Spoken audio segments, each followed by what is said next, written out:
Welcome to the Airlift Workshop, where you get expertise from the air suspension specialists, keeping you on the road and in top condition for over 70 years. Today we'll be demonstrating the installation of our LoadLifter 7500XL air spring kit on a Chevy 3500 chassis cab. Installation may take up to 2.5 hours to complete using common mechanics tools. Remember, this video does not replace your installation guide, so grab yours out of the box and let's get started. Measure the distance between the frame and the tire. This kit requires a minimum of 9 inches for a fully inflated air spring.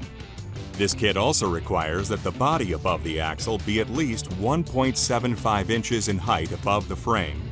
Let's assemble the air springs. Set a roll plate over the top of the air spring. Install the swivel fitting into the air port on the air spring. Tighten the fitting 1.5 turns past finger tight. Set the upper brackets onto the top of the air spring assemblies and attach them to the air springs with hex cap screws, lock washers, and flat washers. Leave finger tight at this time.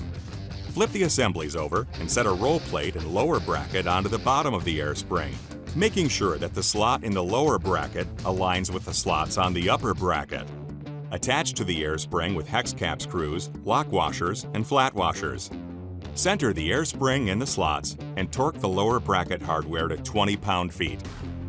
If you need to remove the rear wheels for the installation, lift the rear axle and support it with jack stands.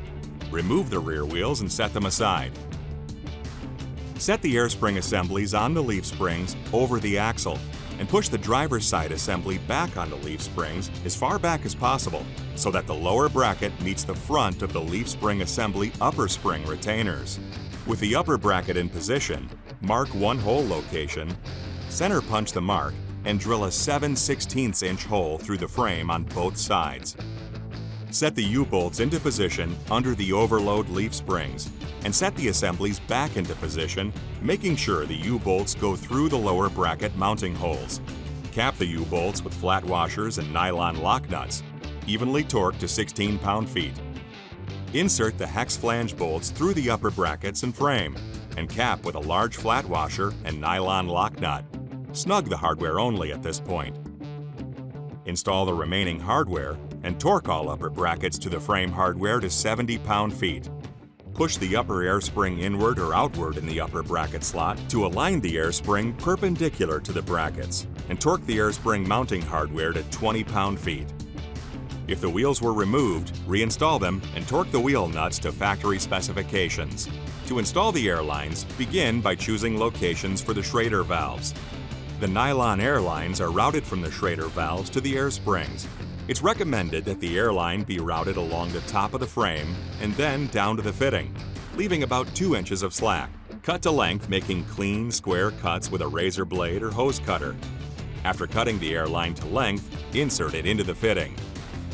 Install the Schrader valve in the chosen location. That does it. Remember, you can find more information about all of our products at airliftcompany.com. And our knowledgeable customer service team is always just a phone call away. Thanks for joining us in the Airlift Workshop.